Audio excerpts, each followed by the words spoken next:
ফিরে আসছেন দিলীপ ঘোষ। অবশেষে বরফ কি গলছে? বিজেপির পুরনো অফিসে দিলীপ ঘোষ শনিবার বিজয়া সম্মেলনী করবেন। এই অফিসে এতদিন ঢুকতে দেওয়া হতো না দিলীপ ঘোষকে। এমনকি দিলীপ ঘোষের ঘরও ভেঙে দেওয়া হয়েছিল। শ্রমিক ভট্টাচার্য সভাপতি হয়ে উদ্যোগ নেয় বরফ গলার জন্য। সূত্রের খবর, আবারও দিলীপ ঘোষকে কোর কমিটিতে নিয়ে আসা হচ্ছে। অবশেষে বরফ কি তাহলে গলছে? কারণ দিলীপ ঘোষ এবার তিনি দলীয় কার্যালয়ে তিনি আসছেন। বিজেপির পুরনো অফিসে দিলীপ ঘোষ শনিবার বিজয়া সম্মেলনী করবেন, এমনটা এখনো পর্যন্ত বিজেপি সূত্রে জানা যাচ্ছে। এই অফিসে এতদিন ঢুকতে দেওয়া হতো না দিলীপ ঘোষকে এবং তার ঘরও ভেঙে দেওয়া হয়েছিল। এবং তার মাঝে যে জল্পনা শুরু হয়েছে, ফিরে আসছেন দিলীপ ঘোষ। অবশেষে তাহলে বরফ কি গলছে?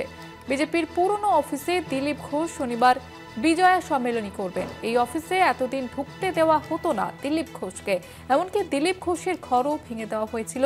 শ্রমিক ভট্টাচার্য সভাপতি হয়ে উদ্যোগ নেয় বরফ গলার জন্য এবং তিনি সভাপতি পদে দায়িত্ব নেওয়ার পরেই তিনি দিলীপ ঘোষের সঙ্গে যে ছবি আমরা দেখেছিলাম, পুরনোদের গুরুত্ব দেওয়া হবে, তিনি এমনটাও বলেছিলেন। এবং সূত্রের খবর, আবারও দিলীপ ঘোষকে কোর কমিটিতে নিয়ে আসা হচ্ছে। যে অফিসে এতদিন ঢুকতে দেওয়া হতো না দিলীপ ঘোষকে, সেই পুরনো অফিসে এবার দিলীপ ঘোষ তিনি বিজয়া সম্মেলনী করবেন। আমাদের সঙ্গে টেলিফোন লাইনে রয়েছেন আমাদের বিশেষ প্রতিনিধি অঞ্জন রায়। অঞ্জন দা, কি জানা যাচ্ছে? এটা বিজেপির কর্মীদের কাছে খুব ভালো খবর যে দিলীপ ঘোষকে আবার ৬ নম্বর মুরলীধর লেনের পার্টি অফিস ব্যবহার করার অনুমতি দিল বিজেপি। তিনি কালকে বিজয় সম্মেলনী করবেন সেখানে। বিজেপির একটা ট্রেন্ড আছে, বিভিন্ন নেতারাই বিজয় সম্মেলনী করেন। রাজ্য সভাপতিও যেমনি করেন তেমনি অন্য নেতারাও করেন। এর আগে যতবার তিনি সভাপতির পদ থেকে চলে যাওয়ার পর এবং ২৪-এর নির্বাচনে হেরে যাওয়ার পর যতবার তিনি সেখানে সম্মেলন করতে গেছেন, কিন্তু বিজেপির বর্তমান সেই সময় যারা ছিলেন তারা অনুমতি দেননি। ফলে কোনো সময় তিনি রাস্তায় দাঁড়িয়ে বিজয় সম্মেলনী করেছেন। কর্মকর্তারা অনেকে এসছেন, তার যারা ভক্ত তারা এসছেন, যেটা ভুল বার্তা গেছে গোটা রাজ্যে বিজেপি কর্মীদের কাছে। কারণ এখনো অনেকে মনে করেন দিলীপ ঘোষ যদি আবার ফিরে আসেন, তাকে যদি দল উপযুক্ত মর্যাদা দেয় তাহলে রাজ্য বিজেপির ভালো হবে।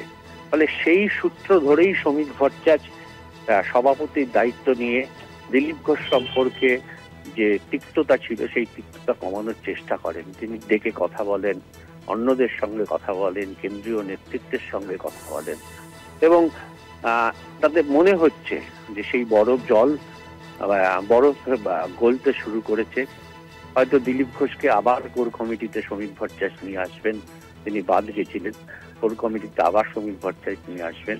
অর্থাৎ দিলীপ ঘোষকে ধরে বর্তমান সভাপতির নেতৃত্বে একটা উদ্যোগ শুরু হয়েছে, যাতে দিলীপ ঘোষের যারা কর্মী ছিলেন, যারা সমর্থক ছিলেন, তারা যাতে ২৬-এর নির্বাচনে বসে না যায়। দিলীপ ঘোষকে পুনরায় বিজেপিতে একটা জায়গা দেওয়ার মধ্য দিয়ে তারাও যাতে সক্রিয়ভাবে সামনের বিধানসভা নির্বাচনে লড়াই করে, কার্যত সেই বার্তা দিতে চেয়েছে শ্রমিক ভট্টাচার্য।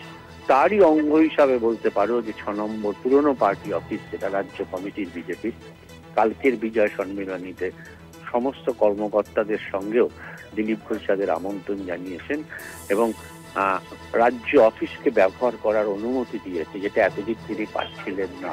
নিঃসন্দেহে রাজ্য বিজেপির কর্মীদের কাছে এটা একটা আশার খবর, ভালো খবর বলতে পারে। ধন্যবাদ জানাবো অঞ্জন দা।